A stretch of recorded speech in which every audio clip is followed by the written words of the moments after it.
Hi everyone, welcome back. I'm Michael Sandler, best-selling author and your host on Inspire Nation. Check out our website where you'll find videos, podcasts, tips, and more at inspirenationshow.com.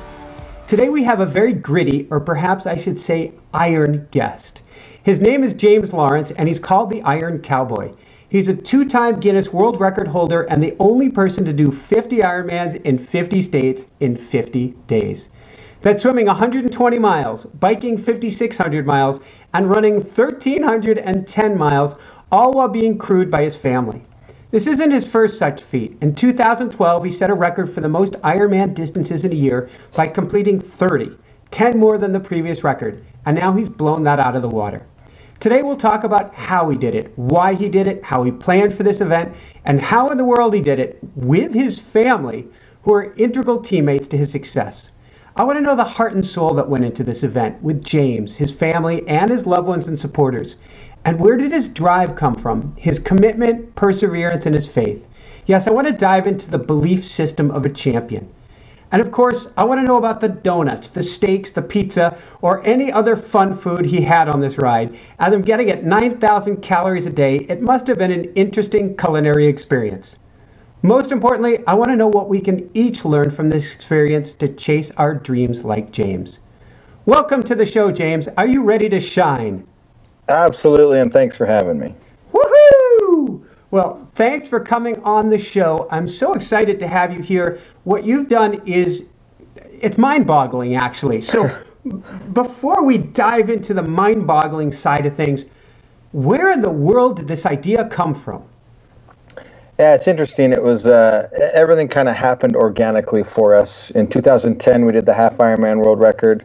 At the time, we were trying to raise money to build dams in Africa. And then 2012, we did the full Ironman world record through 11 countries. And I was actually at race 27 of the 30, and I looked at my wife and I said, I haven't accomplished what I want to. I think I need to do 50 Ironmans in 50 days. And she just looked at me and said, bad timing. And so she said I wasn't allowed to bring it up until we were done with that adventure. So I gave her some space and some time, and then ultimately brought it up again. And then the work started. And so that was early 2013 is when we started to put it all together. So what was your family thinking at this point? Because I think, correct me if I'm wrong, it's as much of a mountain for them to climb as it is for you. Yeah, the journeys that I had and the journeys that they had were very different. It was the same time frame, but they were doing very different things that I was. Now my kids, they just had a blast. They slept in the motorhome and got really good rest, and then did whatever was fun in the state that day. And my wife is an angel, and made sure that they were the number one priority. Awesome. And then she managed a lot of project logistics. She made sure that I was okay, made sure that the kids were having fun. And then I was on, obviously, my journey where I was doing what I was doing. So how old are each of the kids, and what was an average day like for them? Yeah, so the age range, so I got 4 daughters and then a son, 12, 11, 9, 7, 6. So they're all close in age. People would always ask, have the kids killed each other yet in the motorhome? And I'm like, not even close. They're best friends, and I mean they each have their own room, but they at home, but they share rooms anyway. So okay, they ultimately all end up in the same room. So they're super close. But a typical day, I mean, they would sleep in while I was swimming. They would always be sure to see me off on the bike. And then Mom would take them to whatever was fun, whether that's a museum, a monument, a zoo, an amusement park, just swimming. And some days just they ended up relaxing and sitting on the beach. And so they got to experience the country like in a way that I didn't. People often asked what it was like to see all 50 states, and I said, I don't know, ask my kids. That makes sense. And I haven't done anything close to what you've done, but I did a 5,000-mile solo unsupported 40-day bike ride across the country. And most of it was either a blur or logistical challenges or the daily nightmare, which turned out to be gifts in the long run, but you just knew something was coming each day. Yeah, and we experienced that, and it turned into either one big giant day, or it was the worst Groundhog Day experience ever.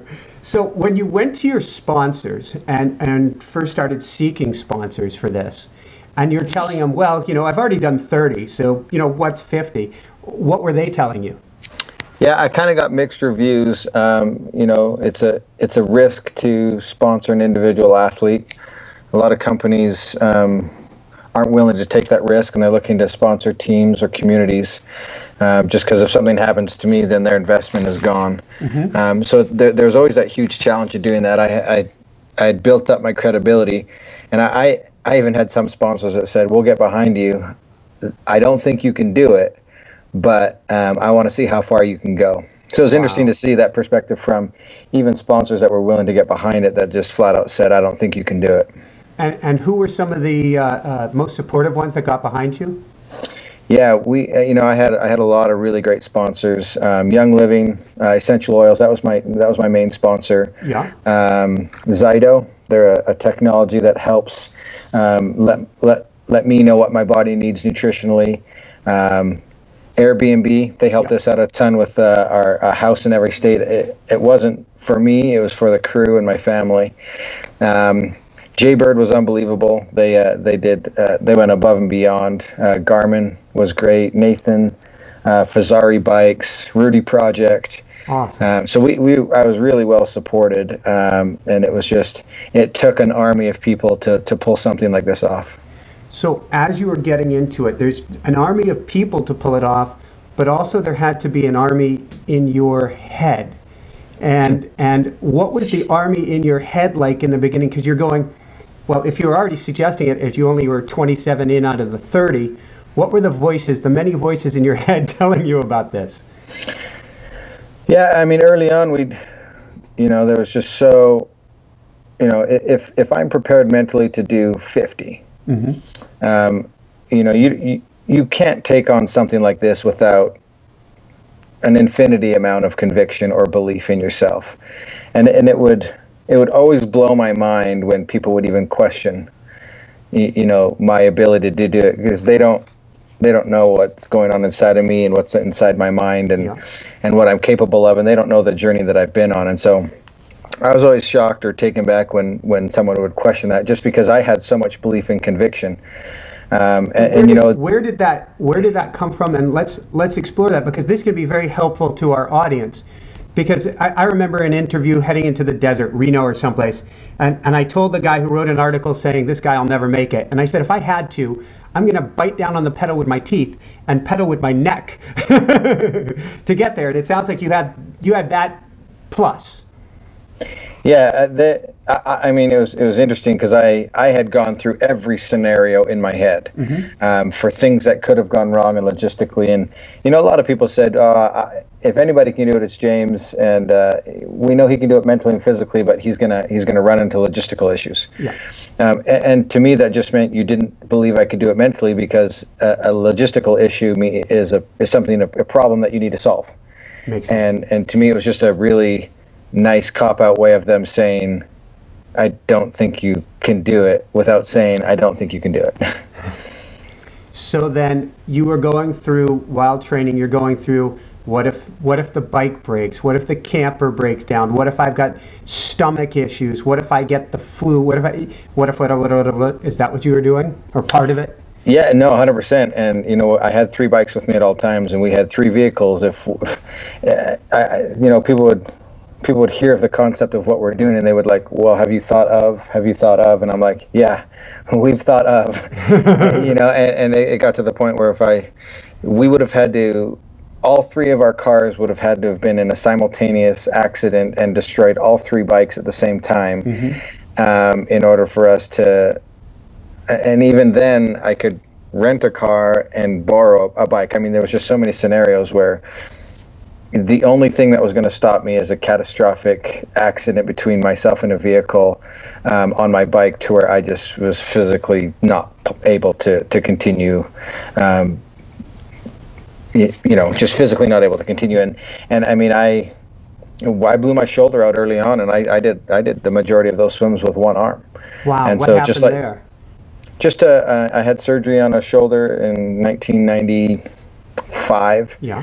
From wrestling growing up, and used my other shoulder in excess over the past 20 some years. And about 4 or 5 races into it, it just decided it wasn't going to cooperate. And so ultimately I did, until I learned to manage the pain, which took practice. What was that? So the shoulder says, I'm going south on you. I'm going offline. And Yeah. you're going, what is going on in your head at that moment, and how are you working through it? Yeah, you've got 2 things to deal with. You've got the pain management and how to possibly not knowing if it's an injury or just an ache or a pain. So you're going through, okay, how do I fix the problem? Yep. And then 2, how do I manage the pain while I'm trying to fix the problem? And then 2, how do I continue to advance through this project while I'm managing the pain and trying to fix the problem? So were you, I'm thinking back to my ride, and there became the me on the bike and the me cheering me on. Did you get some sort of that same scenario where there was the you that was in pain and the you that was managing the you that was in pain? Yeah, I didn't have to give myself many pep talks, only because I had made a decision early on that this is what we were doing. Yeah. And I was so focused on fixing or coming up with a solution that there wasn't a time to. I wasn't trying to motivate myself. That I didn't need that. I've got 5 kids to motivate me. So when you were training for this event, you work with a coach. You were trying to be, I would assume, over prepared. Is that a good term for it? As best as you can be? No, we were actually trying to be a little bit underprepared. Come in fresh. Yeah, there was such a high risk of injury. You train for a typical Ironman, you're looking at, if you have the time and resources, you're looking at 18 hours a week. Yeah. A typical Ironman is going to be 12 to 14, and that's even high for a lot of people that have normal lives, normal jobs, normal kids.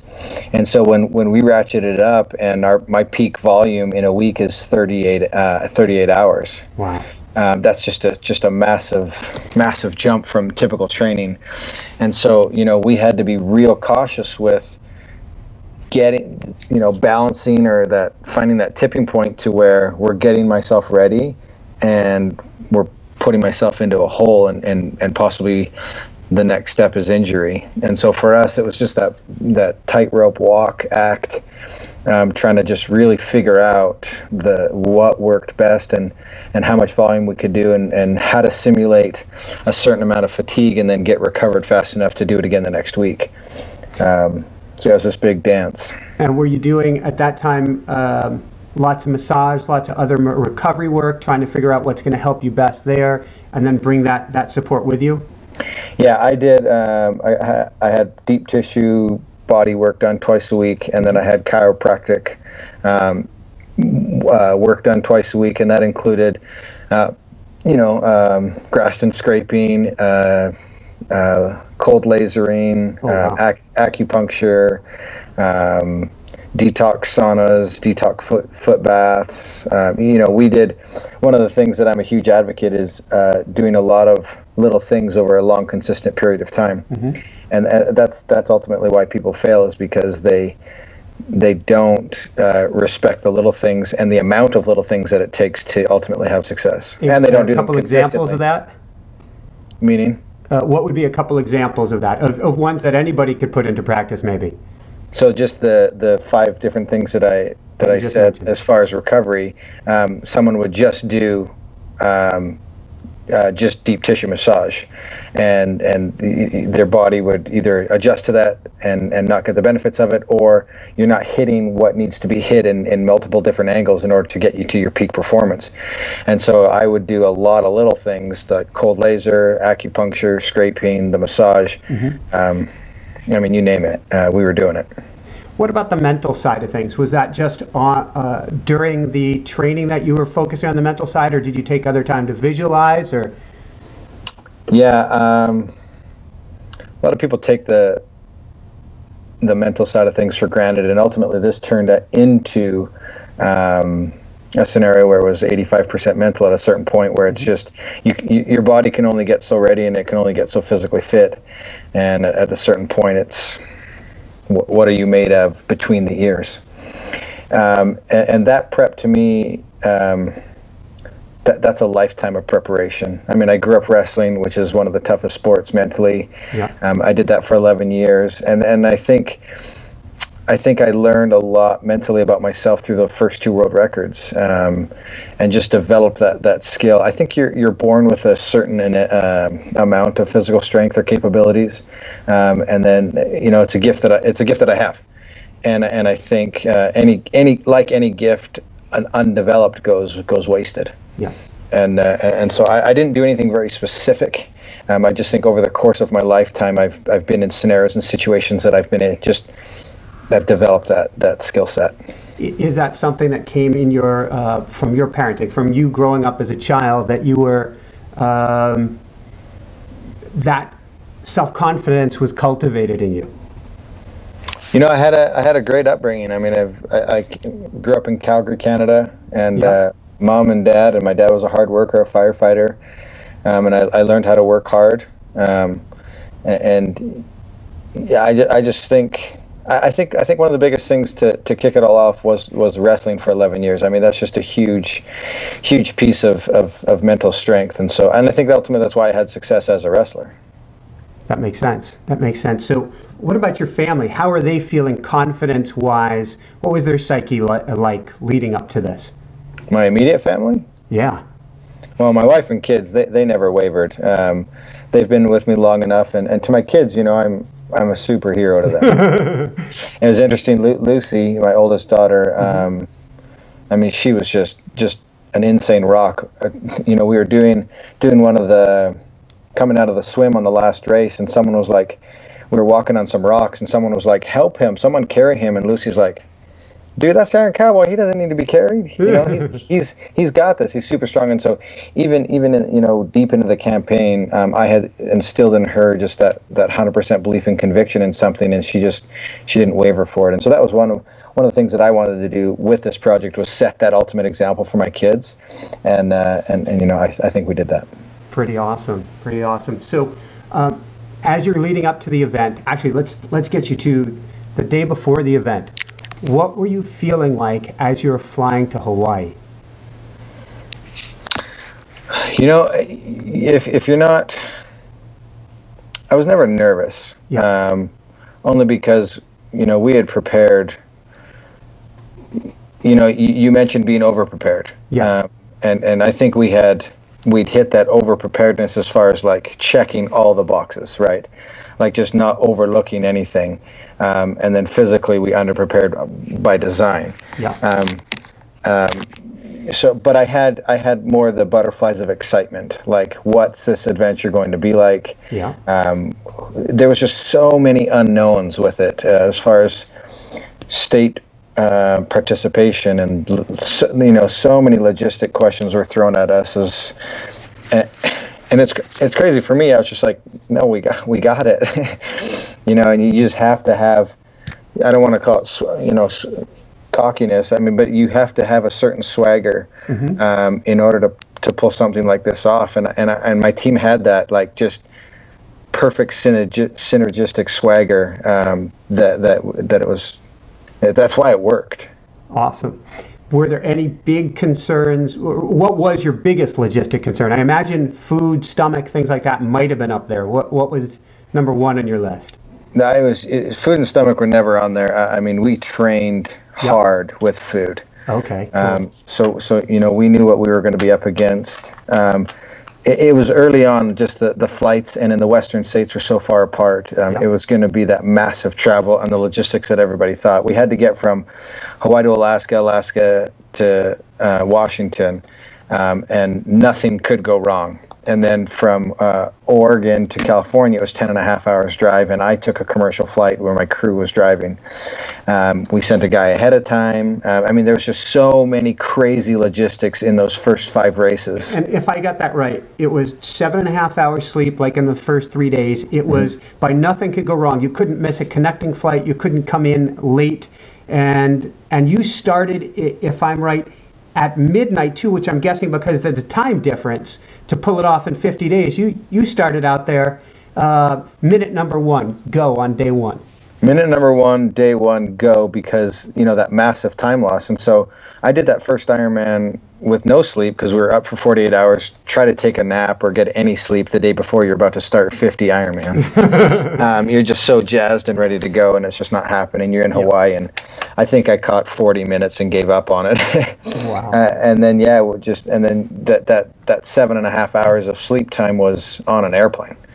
And anybody that's tried to sleep on an airplane, that's not awesome. So I did the first 3 Ironmans, 7.5 hours sleep, and that kind of set the whole tone for everything because the exhaustion was immediate. There was no warming up to it. We didn't start in the east where there was an hour, 2 hours between states, and I mean there was just, we landed at 6 a.m. and was in the pool by 7, and so it was just like minute, and it never stopped. From day 1 to day 50, it was minute to minute.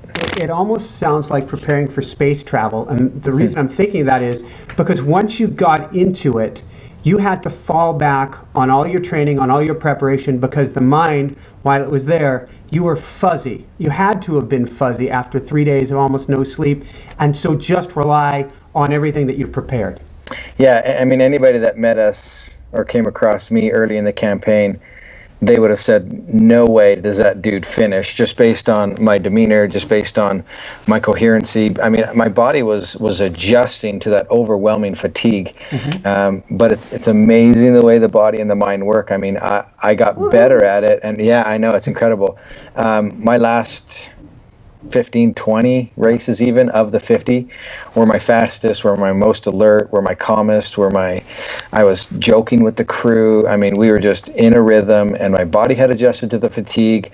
My mind had gone, I mean, we'd switched over my mental state to, I talk about being James and being the Iron Cowboy, and how it turned into an alter ego to where when I put on my Iron Cowboy, don't mess with that dude because he's got a job to do, and it became this alter ego, and in those last 20 races, I mean, we were filming a film documentary on it, and even over the last 10, the film crew stopped talking to me. Wow. just because they weren't getting any answers out of me, they weren't getting anything real out of me, and it was just because I was so involved in what I was doing that I had completely checked out, and my goal was to finish this thing.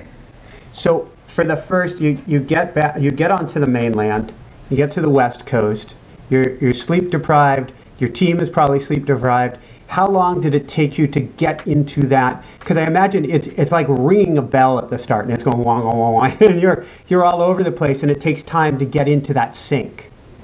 Yeah, and Washington was interesting because in Hawaii and Alaska, it was just my family. Yeah. And so we were running a shell crew, and then my crew showed up in Washington, and it was kind of like the crew that met us there didn't know how to do it yet, and the crew that was with me in Hawaii and Alaska was like, the new crew's taking over, and so they kind of forgot about me. Oh wow. Excuse me. And so and then everything was again just so chaotic, so minute to minute, and everybody was just focusing on making sure the logistics went off without a hitch, that it literally took us beyond race 15 to get our crap together.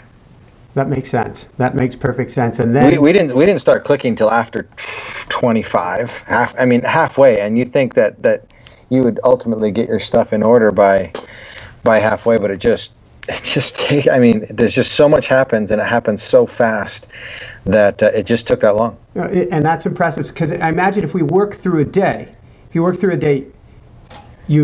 get up, you've got an hour, you dive into the water, you swim, you get out, you're on to the next event. But walk me through that, because there's no room on a good day, there's no room to deal with other stuff. And on a quote unquote bad day, you're digging deep into the hole of sleep deprivation. Yeah, we averaged, once we got going, I was only getting 4 to 5 hours of sleep a night.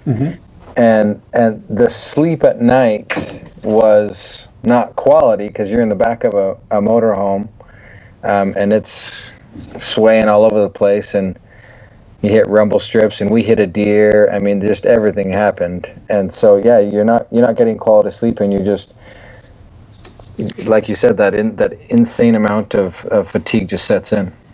So then, did I hear right that in Kauai you had problem with the police too? Yeah. We're riding in the middle of the night, and Yeah. Friday night on a desolate part of the island, and it was more our film crew's fault. They were driving in the middle of the road filming, and one of the 3 vehicles that was out there complained to the police that we were taking over the road, and the police officer thought that meant the cyclists were taking over the road, and when he pulled us over, he was not happy, and it took us a while to talk him off the ledge, but ultimately he let us go, and that scared me a ton. I was like, oh well, it's over on race 1, just because we had such a tight deadline to get through race number 1 that when he eats up 20 minutes of my time, that just sucked. So what did you tell yourself as you're getting back into it? Because there's a natural desire to want to really pick up the pace, but you know better than anybody else. If you dig deep, then you're paying for it double later. Yeah, and I was heavily chastised by my coach for the effort that I did put in after that event, trying to play catch up. But I had to weigh the pros and the cons, and it was go a little deeper into the well or not make the flight, and it's over anyways. And so you make a decision that, well, I got to make it to 2. Yep. And so whatever cost that is, then that's what it's going to be. And so I was heavily chastised, but I had to go a little bit into the well. How much was your buffer in getting to your flight? We walked through security onto the airplane. Yeah. Yeah. So no buffer. we went straight on. So through security onto the flight. Wow. Now, when you're doing a big event like this, I know for myself, I know if you ask any marathon runner out there, there's a certain point, usually in a marathon it's around mile 20, when you start praying. How big of a piece of the puzzle was faith for you in this, in beforehand, during anything? Yeah, we're a religious family, and we relied pretty heavily on our faith during this, just because there was a lot of dark moments out there for me, and a lot of times where I felt I was completely alone. Mm-hmm. And so, yeah, prayers were daily and constant. So asking for guidance, for safety, for all of the above? All of it. Support, comfort, clearing the path, just putting the will in the hands of a higher power. And looking back on it, I have no idea how the hell we did what we did. And there's just no way without some extra guidance and help did we pull that off. Could you see any, I know sometimes when you're out there on big journeys, because either so much is happening so quickly, but also so slowly, meaning you kind of get this big picture sense of things, were you able to see some of the miracles unfold? Like, I don't know how we pulled off this particular thing or that. Yeah, I think that the crew had a better insight than I did, only because they protected me from a lot of things, mm-hmm. Just because the task that I was trying to accomplish was so big. And they didn't want to distract me. They didn't want to burden me. They wanted to have me solely focus on getting this done and advancing through the states. And so, I saw a lot of miracles just within my bubble of what I was doing, but I would say that they saw many more, given their perspective of where they were sitting and what they were dealing with, because they were in charge of logistics. I stepped in when I needed to, or when I found out about something, but aside from that, they did a great job of protecting or sheltering me from what was really going on. It's absolutely amazing. I want to dive more into that in a minute. Can you share with us a miracle or two that you saw out there?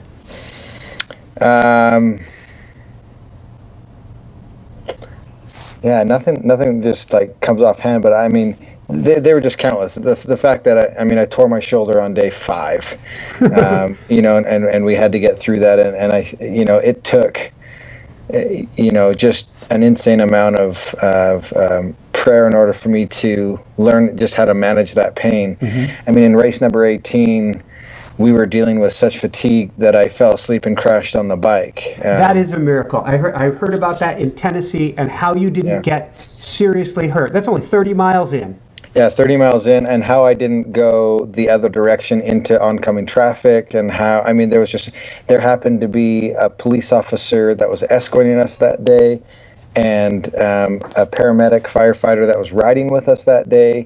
There was just so many things that was right there on site for that incident to happen. That's probably just a really good example of that being put in our path, knowing that something like that was going to happen. Yeah.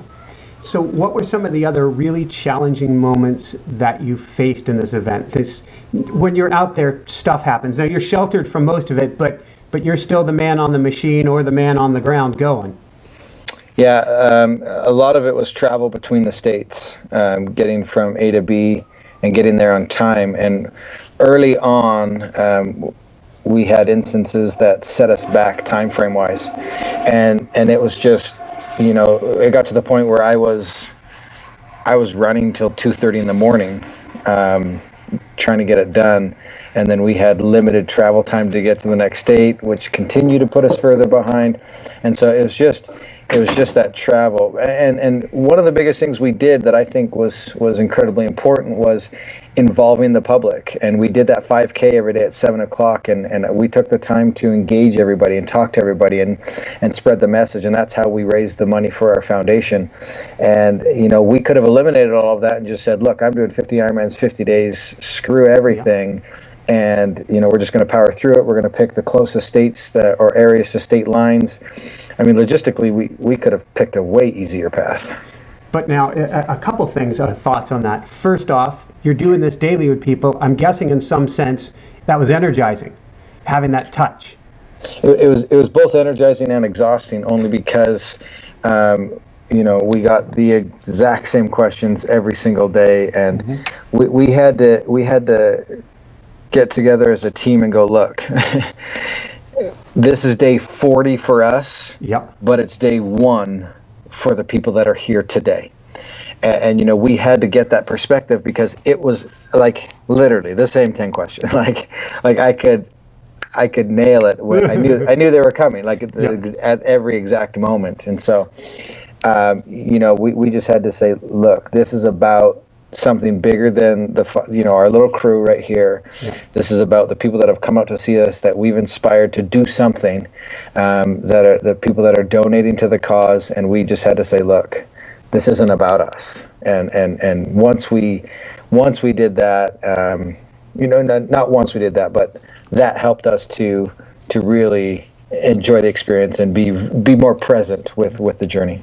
Now, what was the cause, and what's the dollars in so far?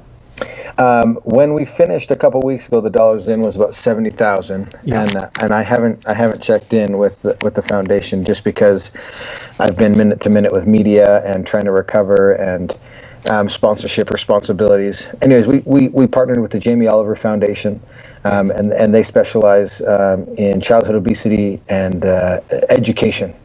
About it. And kids nowadays, they can't identify a potato. They think it's a French fry is a potato, which it is, but not. Derivative. A derivative. Yeah, they don't know what a cucumber is or an onion. It was unbelievable to see some of the stuff that he's put out, and I love how in your face Jamie is about it, and it's just I didn't want to create my own foundation. I just wanted to help contribute to it, and so his message just really resonated with me, and so I'm just going to put all my efforts into pushing funds and awareness to that cause. Were you able to tap into that as you're going along? You're having a hard moment. Were you tapping into, among other things, I'm doing this for something greater than myself to help keep you going?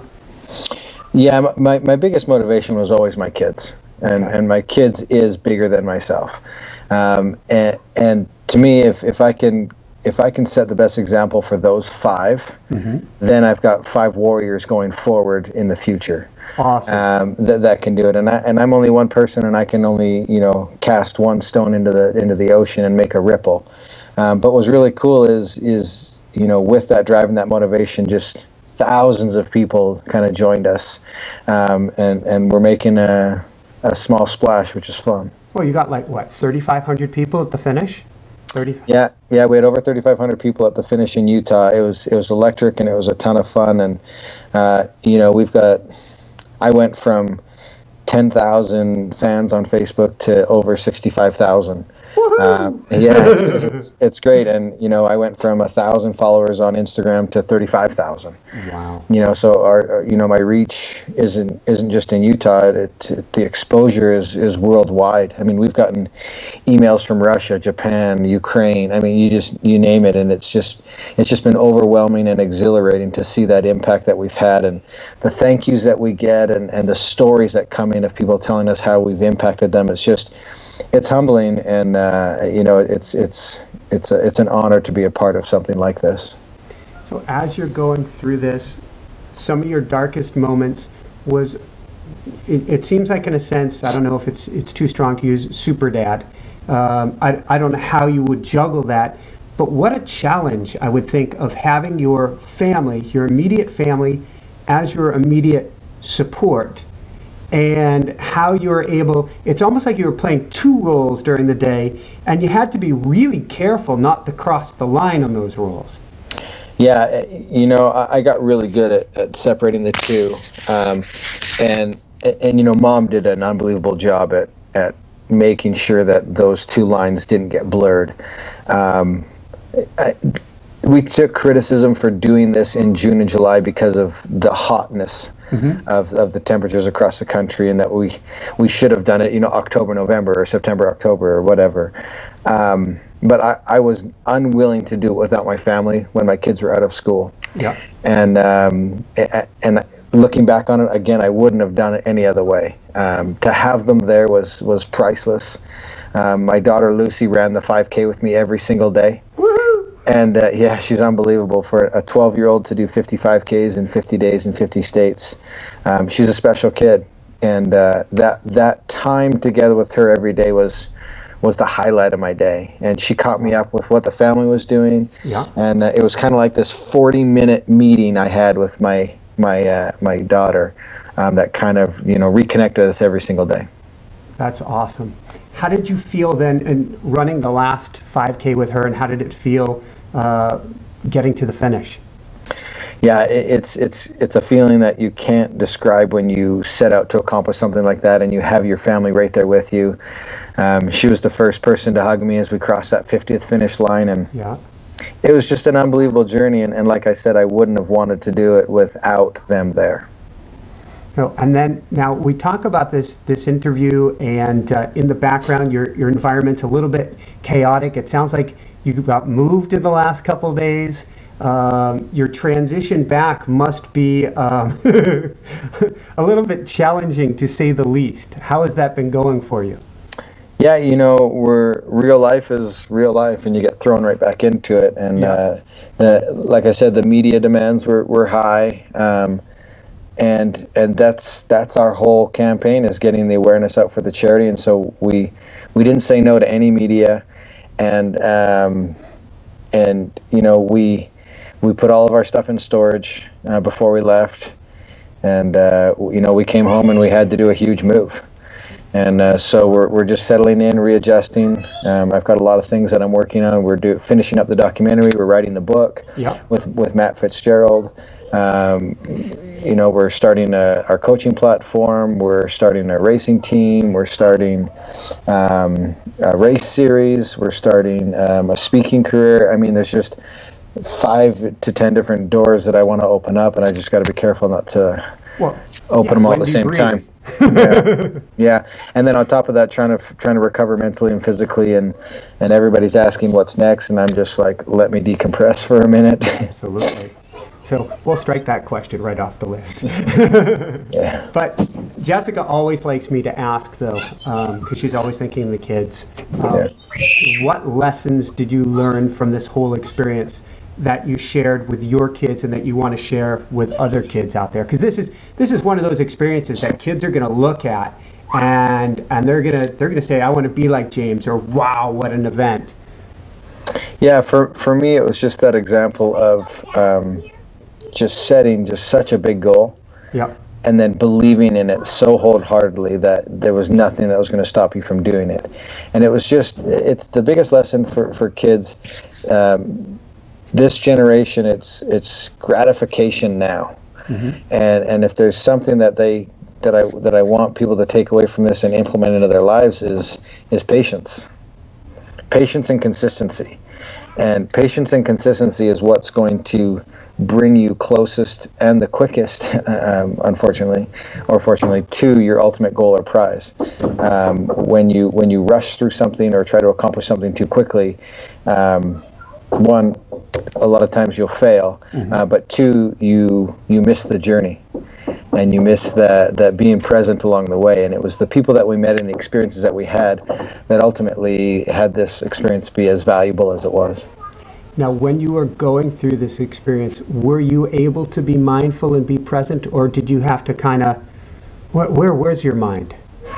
Yeah, I had to be very present. We hit on it real quick there as far as the question, what's next? And it was a question I got every single day. Yeah. And it was my least favorite question, only because it was what's next and how are you feeling?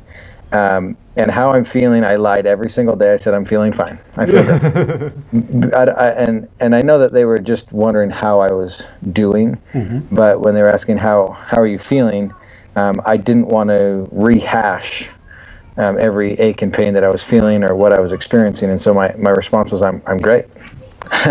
Which great. In a sense, chemically does help you be better. There's no point in going down that road. And no, absolutely. And then the other question was, what's next? And I always said, the next step is next. The next pedal stroke is next. The marathon is next. I would never leave that day or that moment. And so it kind of took people back or puzzled them, because that wasn't the answer they were anticipating, but I was so hyper focused on that next step, which is why ultimately I succeeded, was because time is an interesting thing, and what's interesting about time is it never stops. Yeah. And if I stop moving, time doesn't wait for me. So as long as I'm taking the next step, when July 25th came, I was going to accomplish my goal. Which is why, like, for instance, I heard that on your run, for example, you're busy fueling, in a sense, for your next day. You're both very present, but you're taking the steps in the present moment to help assure that you're going to achieve your goal. Yeah, mentally late in the marathon, I would shift my fueling strategy to today to tomorrow, and mentally it helped because it accelerated my body's ability to start recovering. Mm-hmm. And so I would start to shut it down late in the Ironman, and it was a process that I would do to where my recovery for tomorrow has already started. And then by the time I got into the van or the motorhome onto the next state, I was well into my recovery for the next day. Now, am I right that one day you stopped and had steak in the middle of your run? It was actually after the bike, before the run. I had a porter. It was in South Carolina. Yeah. Myrtle Beach. I had a porterhouse steak, mashed potatoes, and some steamed vegetables. I love it. And I imagine your body was actually going, woohoo, we've got some fuel. Yeah, absolutely. I got to the point where, you hit on it in the intro, but I was consuming an insane amount of food. Mm-hmm. I lost about 7 pounds in the first week, and we were like, we can't sustain that kind of weight loss. And so we upped my calorie intake, we upped my protein, and we put that weight back on, and then was able to maintain it. And so, and it was all done with food and an insane amount of it. And I ate everything from A to Z, just high calorie, high fat, high carb, you name it. Any cravings, any really, really fun stuff that you wanted or strange stuff you wanted out there? Yeah, I didn't experience a ton of cravings, only because we ate such a wide variety. Yeah. And whenever I wanted something, I'd go get it. And so I didn't limit myself to anything. If there was If there was pizza, I'd eat pizza. If there was steak, I'd eat steak. If there was a kale salad, I'd eat a kale salad. And so we ate real foods and across the board and just tried to get as many calories in as we could. That's awesome. So for people out there, people are going to be listening to this. They're going to want to do something. Hopefully they're going to want to do something themselves. Maybe not 50-50-50. But what would be your, at this point, because it's going to evolve, what you're thinking today about it, I'm sure is going to change and grow over time. What would you say right now are the 3 biggest lessons that you would give to people out there based on this? It doesn't differ much from adults to kids. It's enjoy that journey and be present, like we just talked about. Yeah. Kids are a product of our environments, and so as adults out there, whether you choose to be active in taking a walk or trying to be an NFL player, it's just attack it with 100% conviction and set that example for your kids, because I mean they're sponges and they absolutely look up to what you do. And so no matter what it is you choose to do, just nail it and get it right, and just no pressure.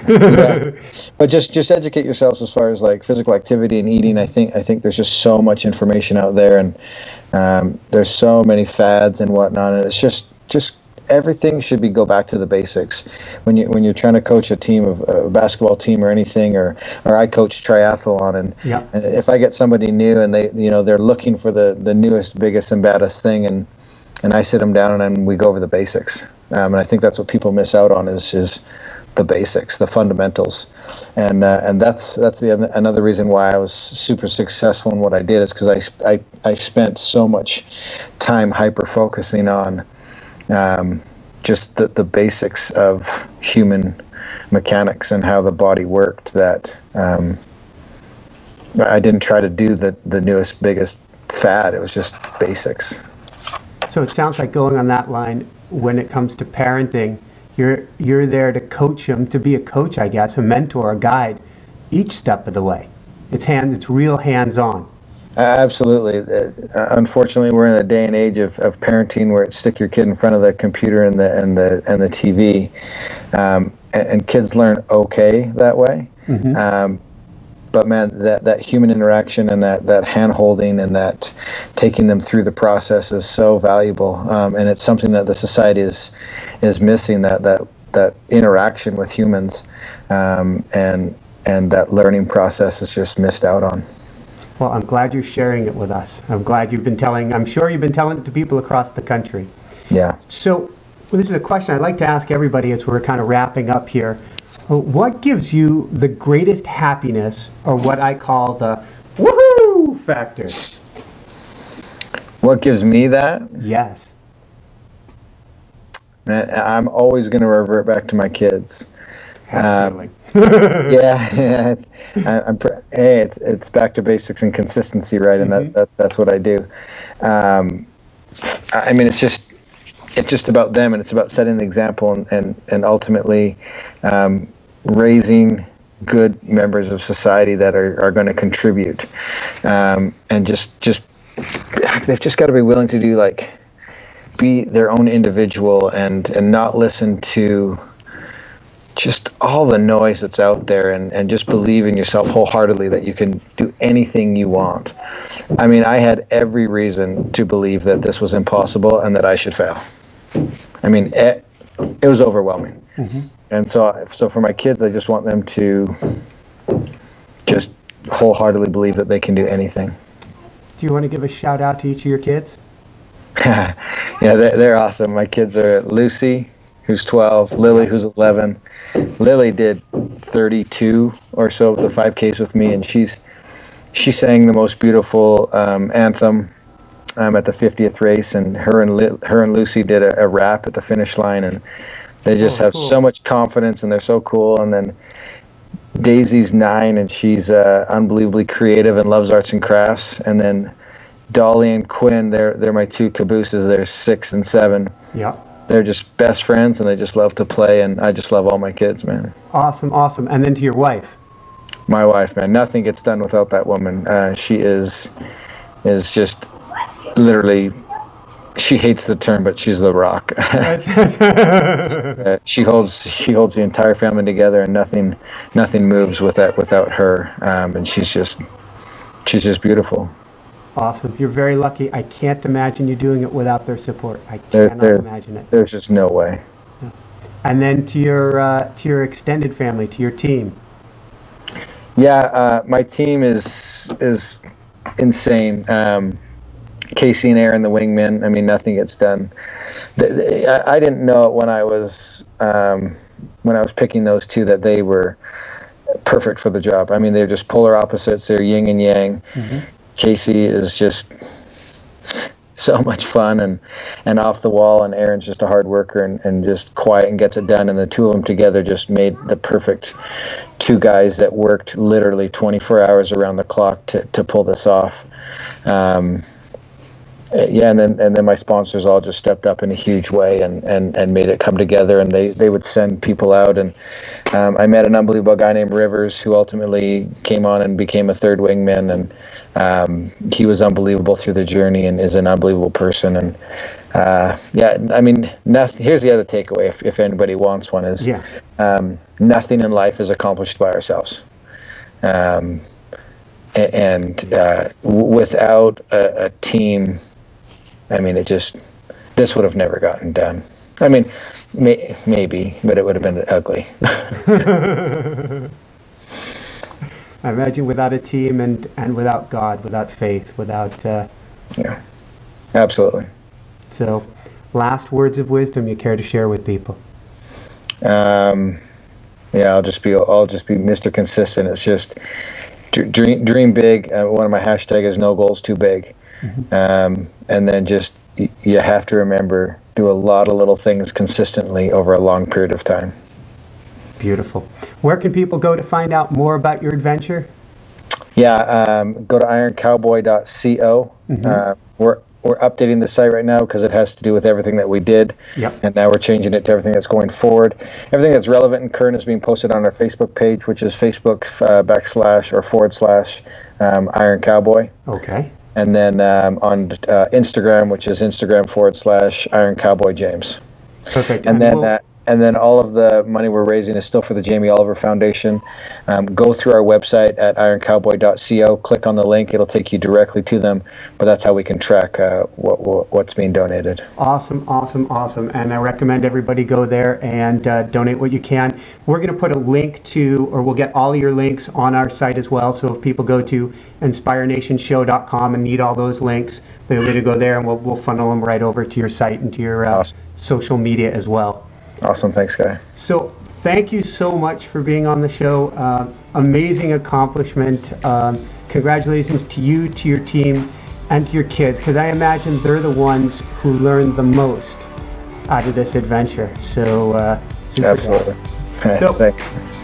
For everyone out there, this is Michael Sandler saying, be well, have fun, chase those dreams consistently on foot, on bike, or in the water, no matter what. And shine bright. Woo! Thank you, James. Thank you so much. Thanks, Michael. Take care. Bye. Thanks so much for watching. If you enjoyed it, be sure to like below. Also, leave your comments. Have some real fun with it. Subscribe to our channel, where you're going to get more great videos, more interviews coming up. And check out our website, inspirenationshow.com. That's where you'll find tips, blogs, information, videos you won't find anywhere else, and useful and helpful resources to really help you kickstart your life and to shine bright. Thanks so much again. Thank you for your support. Like, comment, subscribe. See the website. Thanks so much, and have fun. Of course, shine bright. Woohoo!